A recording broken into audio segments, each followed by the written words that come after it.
Good morning बच्चों। कैसे हो? अच्छे, शाबाश। आप सभी को पता है कोरोना चल रहा है, इस वजह से आप विद्यालय नहीं आ पा रहे। तो आपके लिए हम ऑनलाइन पढ़ाई के लिए ऑनलाइन सामग्री तैयार कर रहे हैं। तो आप सभी इसका भरपूर फ़ायदा उठाएं और अपना अध्ययन जारी रखें। तो बच्चों देखो, हमारे सिलेबस में क्या है कि कोरोना की वजह से हमारे सिलेबस को आधा कर दिया गया है, 50% कर दिया गया है। तो हम आपको उस सिलेबस के अनुसार ही पढ़ाएंगे। तो देखो बच्चों, कक्षा 8 में आपके पहले अध्याय में परिमेय संख्याएं, पहला अध्याय कौन सा है? परिमेय संख्याएं। इसके अंदर आपको 2 टॉपिक दिए गए हैं, तो हम उनका ही अध्ययन करेंगे। तो देखो बच्चों, परिमेय संख्याएं क्या होती है ये जानकारी चाहिए। परिमेय संख्याएं, तो सबसे पहले हमें संख्याओं की जानकारी होनी चाहिए। किसकी? संख्याओं की। बच्चों संख्याएं क्या होती है जानते हो आप? देखो बच्चों, संख्याएं गणित की वे वस्तुएं होती है जिनका उपयोग मापन, गणना व नामकरण में किया जाता है।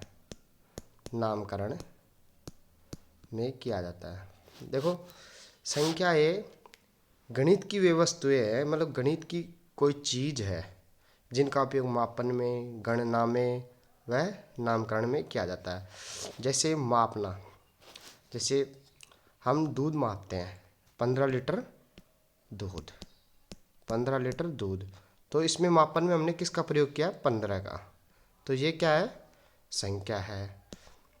5 लीटर घी, 5 लीटर घी, तो 5 क्या है? संख्या है।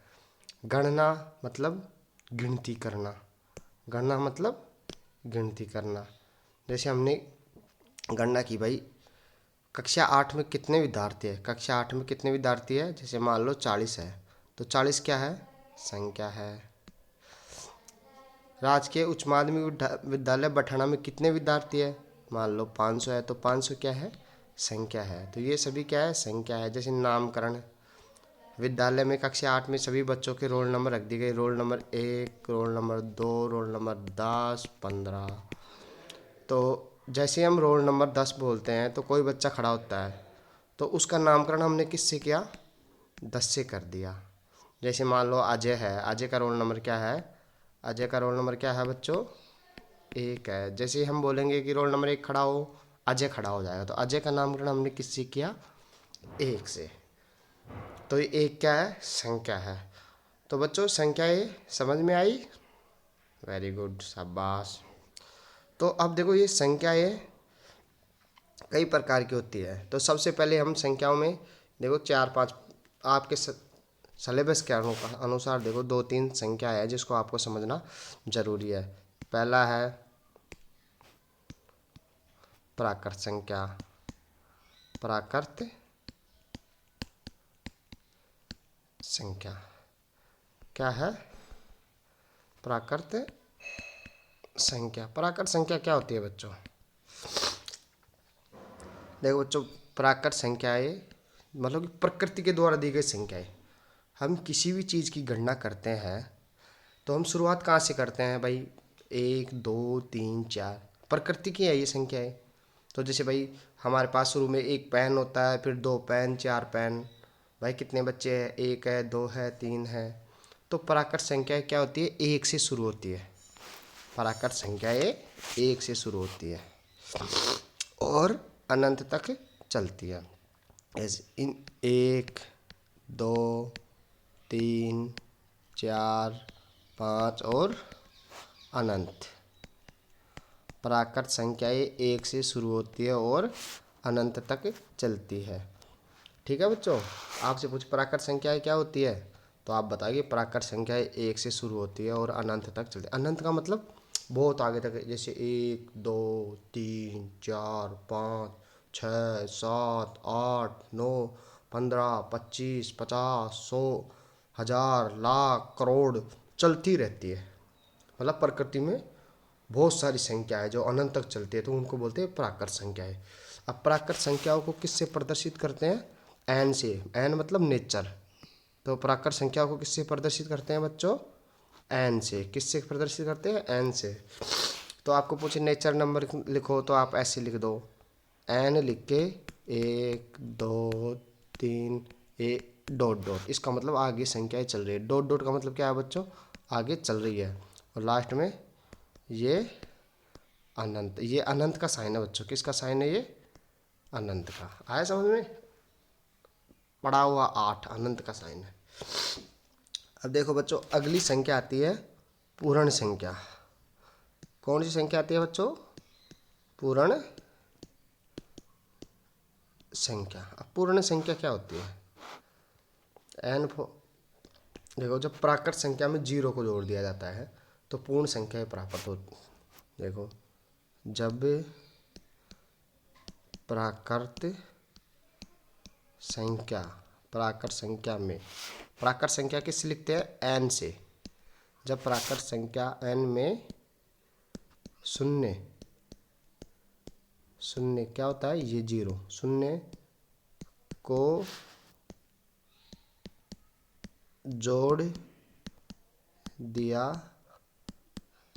जाए तो पूर्ण संख्या प्राप्त होती है। ठीक है बच्चों? अब देखो, पूर्ण संख्या को किससे लिखते हैं? डब्लू से। किससे लिखते हैं? डब्लू से। पूर्ण संख्या को किससे लिखते हैं? डब्लू से। तो डब्लू पूर्ण संख्या क्या है? जब प्राकृत संख्या में किसको जोड़ दिया जाए? जीरो को। तो देखो, ये है अपना डब्लू, मतलब पूर्ण संख्या। प्राकृत संख्या तो ये है 1 2 3 3, चलते रहो अनंत तक। कहाँ तक? अनंत तक। अनंत तक प्राकृत संख्या क्या है? 1 से शुरू होकर अनंत तक चलती है प्राकृत संख्या। अब ये कह रहा है कि पूर्ण संख्या, उसमें जीरो जोड़ दे प्राकृत संख्या में। तो ये लो जी, ये क्या जोड़ दिया? जीरो। क्या जोड़ दिया? ये जीरो। तो ये क्या हो गई? पूर्ण संख्या, मतलब संख्या ये पूरी हो गई। अब देखो, 1 2 3 4 ये संख्या है। अब जीरो आएगा तब 10 आता है। वैसे तो अंकों की पुनरावृत्ति होती है। तो प्राकृत संख्या में जीरो जोड़ने पर क्या क्या होता है? पूर्ण संख्या प्राप्त होती है। क्या प्राप्त होता है? पूर्ण संख्या। क्या जोड़ने पर? जीरो। तो बच्चों ध्यान रखना, प्राकृत संख्या क्या होती है? 1 से शुरू होकर अनंत तक चलती है। और पूर्ण संख्या ये प्राकृत संख्या में जीरो जोड़ने पर प्राप्त होती है। देखो बच्चों, आगे आती है संख्याएं पूर्णांक संख्याएं। पूर्णांक। अब पूर्ण संख्या हो गई। अब पूर्णांक, अब सर पूर्णांक क्या है? पूरे अंक। पूर्णांक मतलब पूरे अंक। अब देखो, पूर्णांक संख्या है।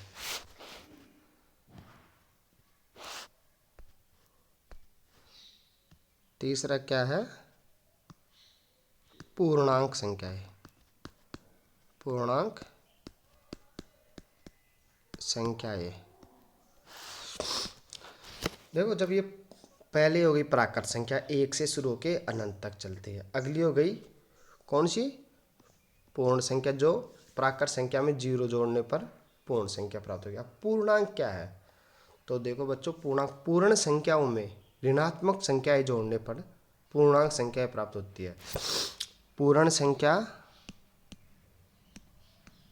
पूर्ण संख्याओं, पूर्ण संख्याओं में ऋणात्मक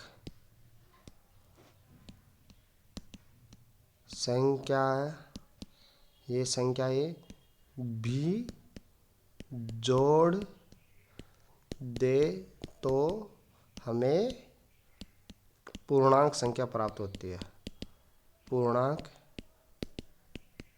संख्या प्राप्त होती है। अब देखो, पूर्ण संख्याएं जानते हो आप। पूर्ण संख्या देखो, पहले सबसे पहले प्राकृत संख्या लिखो। ये लिख दिया प्राकृत, 1 2 3 ऐसे अनंत तक चल रही है। अब पूर्ण संख्या, इसमें ये जीरो जोड़ दिया, पूर्ण संख्या हो गई। अब ये कह रहा है कि पूर्णांक संख्या क्या है? इसमें ऋणात्मक संख्या, ऋणात्मक का मतलब माइनस संख्या है। माइनस देखो, इसमें माइनस भी जोड़ दो, -1, -2, -3, और ये ऐसे अनंत तक चलेगी, माइनस के अनंत तक। तो ये क्या है? पूर्णांक संख्या है। क्या है ये बच्चों? पूर्णांक संख्या। कौन सी? देखो, इसमें ऋणात्मक और धनात्मक दोनों संख्याएं हैं। ये है पूर्णांक संख्या। पूर्णांक संख्या को किससे लिखते हैं बच्चों? आई से। आई इंटीजर नंबर। क्या है? इंटीजर नंबर, पूर्णांक संख्या है। आए समझ में? पहले देखो कौन सी थी? प्राकृत संख्या। ये लो जी प्राकृत संख्या। इसमें हमने क्या जोड़ा? क्या जोड़ा बच्चों? जीरो जोड़ दिया। कौन सी संख्या हो गई? पूर्ण संख्या। पूर्ण मतलब होल नंबर, ठीक है। और होल नंबर में क्या जोड़ दिया हमने? ऋणात्मक। ऋणात्मक तो क्या हो गई? पूर्ण संख्या आई, ठीक है। आया समझ में? अरे आया कि नहीं आया? हमने क्या पढ़ा? 3 संख्याएं पढ़ी। क्या पढ़ा हमने? 3 संख्याएं पढ़ी। कौन कौन सी? पहले प्राकृत संख्या। पहले क्या पढ़ी? प्राकृत। इसको किससे लिखते हैं? एन से, नेचुरल नंबर। कौन सी होती है? 1 से शुरू होती है और अनंत तक चलती है। ये अनंत का चिन्ह है बच्चों। फिर हमने क्या पढ़ा? पूर्ण संख्याएं। क्या पढ़ा? पूर्ण संख्याएं। इसको किससे लिखते हैं? डब्लू से। ये क्या होती है? प्राकृत संख्या में जीरो जोड़ देते हैं। क्या जोड़ते हैं? जीरो। क्या जोड़ते हैं? जीरो। प्राकृत संख्या में जीरो जोड़ दिया। ये लो जी, 2 3, 2 3 4, ये चलती है 8 10 15 100 लाख करोड़ और अनंत तक। ये क्या हो गई? पूर्ण संख्या। फिर हमने क्या पढ़ा बच्चों? पूर्णांक संख्या। क्या पढ़ा? पूर्णांक संख्या। इसको किससे लिखते हैं? आई से, इंटीजर नंबर, ठीक है बच्चों। इसमें क्या होता है कि पूर्णांक संख्या में ऋणात्मक संख्या भी जोड़ देते। देखो, ये तो अपनी प्राकृतिक संख्या है, 3 अनंत तक। अब इसमें जीरो जोड़ दिया, क्या हो गई? पूर्ण संख्या है। अब इसमें ऋणात्मक भी जोड़ दो, -1, -2, -3, और ये माइनस अनंत तक चलती है बच्चों। कहाँ तक चलती है? माइनस, ये तो माइनस का चिन्ह हो गया। ये देखो आप, कहाँ तक चलती है बच्चों? अनंत तक। ये माइनस और ये अनंत का चिन्ह, ठीक है बच्चों। आए समझ में? अनंत कैसे लिखते हैं? अब एक बार अच्छे से ध्यान से देखो, अनंत क्या है। ये अनंत हिंदी में बोलते हैं जिसका कोई अंत ही ना हो। इसका चिन्ह क्या होता है? ये 8 की तरह होता है, उल्टा 8। मतलब इधर वाला छोटा, ये बड़ा। कौन सा? इस बाएं साइड का छोटा और ये बड़ा। ये अनंत है बच्चों। आए समझ में? अब ये संख्या हम समझ गए, जो हमारे 8वीं के सिलेबस के अनुसार है, इतनी ही हमें जानकारी चाहिए। अब जो कुछ बच्चों संख्याओं के गुणधर्म होते हैं, क्या होते हैं? गुणधर्म। गुण मतलब उनके क्या क्या गुण है, क्या क्या गुण है। तो अब देखो वो समझते हैं संख्याओं के गुण क्या क्या होते हैं। संख्याओं के गुणधर्म।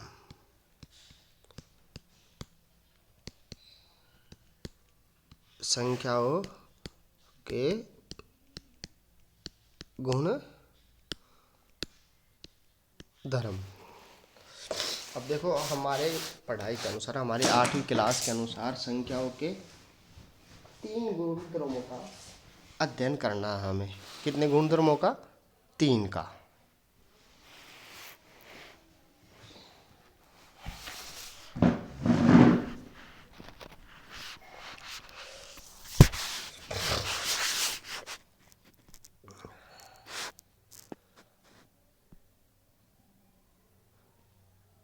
तीन कौन कौन से हैं?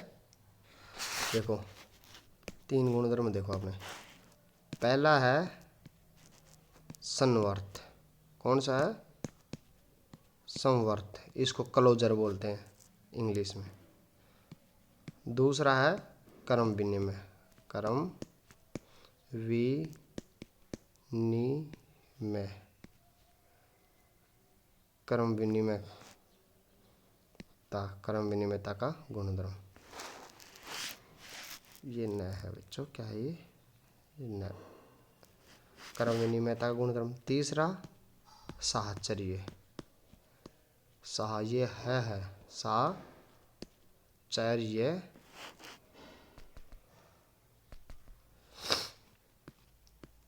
साहचर्यता।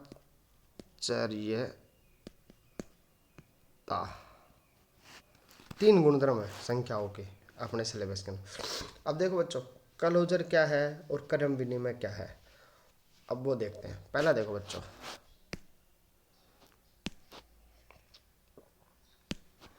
पहला देखो संवर्त संख्या। तो आप जान गए कुछ है, प्राकृत संख्या, पूर्ण संख्या, पूर्णांक संख्या है। तो संवर्त गुणधर्म क्या होता है, इसमें आप देखो, जैसे कोई संख्या है, ए है, बी है, संख्या है, जैसे देखो संख्याएं है, संख्या मान लो ए एक संख्या है और बी एक संख्या है। इनका मतलब ए कुछ भी हो सकता है, 5, 10, 15, भी कुछ भी हो सकता है। और एक स्टार है, ये एक संक्रिया बोलते हैं, ये एक चिन्ह है। क्या है स्टार? एक चिन्ह है। चिन्ह कौन सा? प्लस भी हो सकता है, माइनस भी हो सकता है, गुणा भी हो सकता है और भाग भी हो सकता है। ठीक है बच्चों, ये स्टार है, इसका मतलब ये है। और ए बी का मतलब कोई भी संख्या है। तो जब ए स्टार बी किया जाए, क्या किया जाए? ए स्टार बी, तो जो प्राप्त होता है ना, वो वही संख्या होनी चाहिए जो ए और बी है। जैसे जैसे देखो, ए क्या है? ए और बी क्या है? प्राकृत संख्या है, प्राकृत संख्या ये है। ए और बी क्या है? प्राकृत संख्या है। तो ए स्टार भी बी, ए स्टार बी भी प्राकृत संख्या है, प्राकृत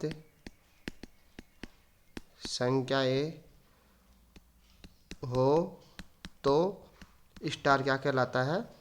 समवर्त। स्टार समवर्त है, स्टार क्या है? समवर्त है। आया समझ में? नहीं आया, दोबारा देखो। और देखो आप, जैसे देखो उदाहरण देखो आप, उदाहरण देखो, ए और बी क्या है? मान लो पूर्ण संख्या है या पूर्णांक है, पूर्ण संख्याएं है। और यदि यदि ए स्टार बी भी पूर्ण हो तो स्टार क्या होगा? समवर्त होगा, समवर्त है। अब और उदाहरण समझो। जैसे अब देखो, ये 5 है और 8 है, ये क्या है? प्राकृत संख्या है ना? क्या है ये? प्राकृत संख्या। अब जोड़ो, 5 + 8 कितने आए बच्चों? 5 + 8 कितने आए? 13, जो कि प्राकृत संख्या। 13 प्राकृत संख्या है ना, 1 से अनंत के बीच में है, जो कि प्राकृत संख्या है। क्या है? प्राकृत क्या है? 13 क्या है? प्राकृत संख्या है। अतः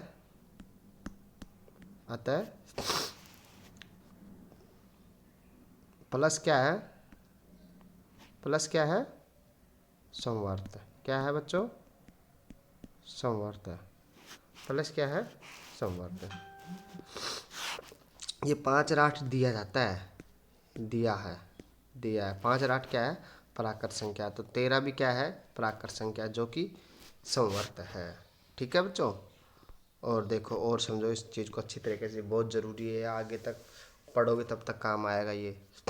जैसे दे रखा है भाई, क्या दिया? क्या है? देखो समझो, आप उदाहरण को समझो। उदाहरण है, देखो, यदि 7 व 10 प्राकृत संख्या है, प्राकृत संख्याएं है, तो बताओ गुणा गुणधर्म, मतलब क्रॉस गुणा का संवर्त है, तो बताओ गुणा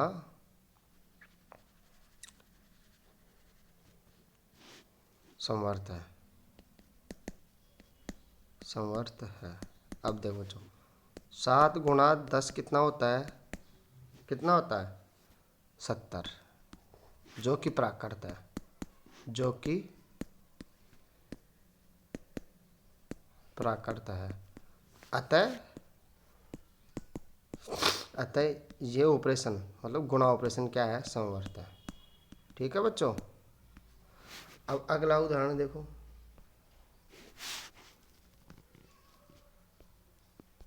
अगला उदाहरण समझो आप।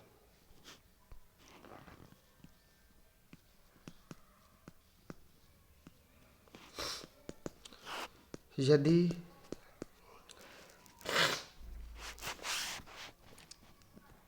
10 व 15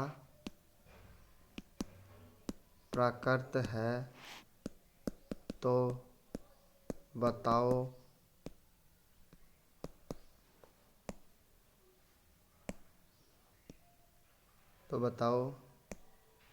यह माइनस चिन्ह के लिए संवर्त है। देखो 10 माइनस 15, पहले ये मत देखो, पहले ये देखो आप, 15 माइनस 10 कितना आया 5, जो क्या है प्राकृत, प्राकृत, अतः संवर्त है। क्या है ये, संवर्त है। पर देखो बच्चों, अगर ये ऐसे हो 10 माइनस 15, तो क्या आता है -5 आता है। यह क्या है, ये तो पूर्णांक है, जो क्या है ये, जो कि पूर्णांक संख्या है, पूर्णांक संख्या है। अतः अतः यहाँ माइनस संवर्त नहीं है। क्या नहीं है, संवर्त नहीं है। कहाँ संवर्त नहीं है माइनस, यहाँ पे संवर्त नहीं है। देखो -5 है, देखो धनात्मक संख्या प्राकृत होती है, उसमें 0 आ जाए तो पूर्ण होती है, और माइनस वाली और जुड़ जाए तो उसमें पूर्णांक होती है। -5 आ गया तो ये पूर्णांक संख्या है। अगर ये प्राकृत संख्या होती तो ये माइनस संवर्त होता। आए समझ में, शाबाश। और समझो, संवर्त को अच्छी तरह से समझ लो। अब देखो ये है, आप इस चीज़ को समझने की कोशिश करो अच्छे से। उदाहरण,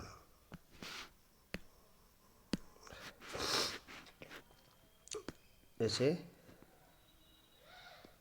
0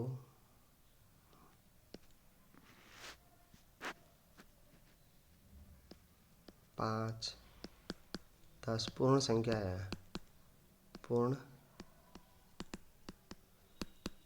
संख्याएं है, तो बताओ बताओ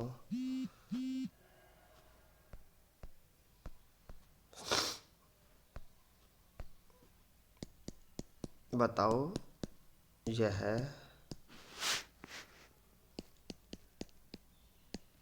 निम्न के लिए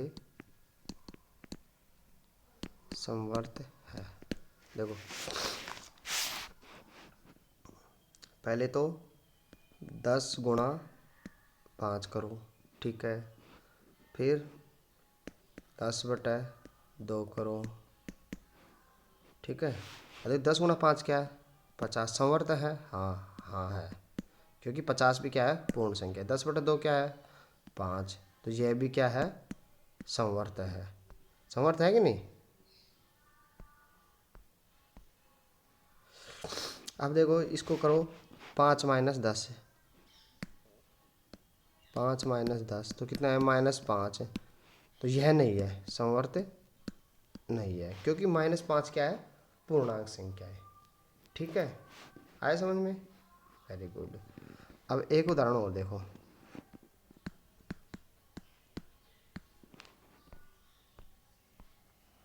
एक उदाहरण और देखो, जैसे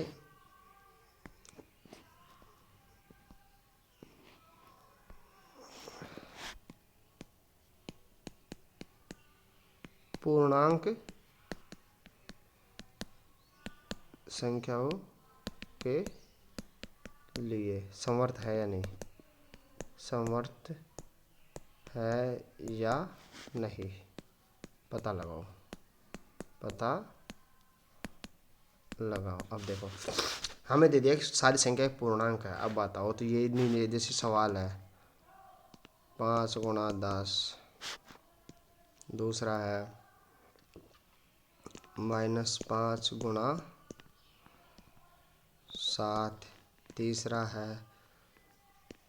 15 × 0। अब बताओ इनमें समर्थ है या नहीं है? 5 × 10 कितने हुए? 50। -5 × 7 -35। 15 × 0 0। तो ये समर्थ है या नहीं है? बताओ। समवर्त देखो, 50 क्या पूर्णांक है, तो ये भी समवर्त है। 35 भी, -35 पूर्णांक है, क्योंकि माइनस वाली होती है पूर्णांक, तो ये भी समवर्त है और ये भी समवर्त है। तो समवर्त नियम समझ में आया? वेरी गुड, शाबाश। देखो बच्चों, अगला देखो, हमने क्या समवर्त हो गया। दूसरा क्या है? क्या नियम है दूसरा? कर्म विनिमय। क्या है? कर्म विनिमय। क्या है? कर्म विनिमय। अब इसको पढ़ते हैं, कर्म विनिमय नियम क्या है। कर्म, कर्म से क्या होता है? कर्म विनिमय, विनिमय का मतलब होता है बदलना। क्या होता है विनिमय का मतलब? बदलना। क्या होता है? बदलना।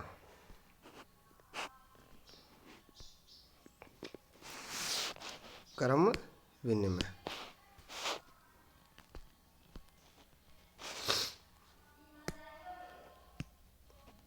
कर्म विनिमय मतलब, इसका मतलब क्या है? कर्म बदलना, कर्म बदलना। अब देखो बच्चों, जैसे आपको बोलो राम और श्याम बैठे हुए क्लास में। कौन बैठे हैं? राम और श्याम। ये तो राम बैठा है और इसके पीछे कौन बैठा है? श्याम। ठीक है, ये पहले नंबर पे बैठा है, ये दूसरे। अब जब आपको सर बोले कि राम और श्याम दोनों को बोले बच्चों अपना क्रम बदल लो, तो आप क्या करोगे? श्याम आगे आ जाएगा, राम पीछे आ जाएगा। क्रम बदल लो, क्रम विनिमय कर लो, विनिमय। तो क्या करेगा? श्याम आगे आ जाएगा और राम इसके पीछे बैठ जाएगा। तो ये पहले पे आ गया, ये दूसरे पे आ गया। कर्म विनिमय समझ गए? मतलब कि कर्म बदलना। अब देखो बच्चों, कर्म विनिमय में क्या होता है? जैसे दो संख्याएं हैं, कर्म विनिमय नियम में समझो। कर्म विनिमय गुणधर्म, गुणधर्म इसको समझो। यदि ए स्टार बी बराबर हो बी स्टार ए के, तो स्टार कर्म विनिमय होता है। आया समझ में? अरे आया कि नहीं आया? यदि ए स्टार बी बराबर बी स्टार ए हो, यदि ए स्टार बी बराबर बी स्टार ए के हो, एक हो तो स्टार क्रम विनिमय कहलाता है। अब समझो कैसे। जैसे 5 + 7 बराबर 7 + 5 है कि नहीं। इसका मतलब क्या है, 12 बराबर 12। तो यहाँ क्या है, यहाँ प्लस क्रम विनिमय है। क्या है, क्रम विनिमय। अब देखो 5 - 7, 7 - 5 के बराबर है। 5 - 7 कितने आए, -2। और 7 - 5 क्या है, 2। बराबर है, नहीं है, बराबर नहीं है। अतः माइनस क्या है, क्रम विनिमय, क्रम विनिमय नहीं है। समझ में आया बच्चों, क्या क्रम विनिमय है और क्या क्रम विनिमय नहीं है।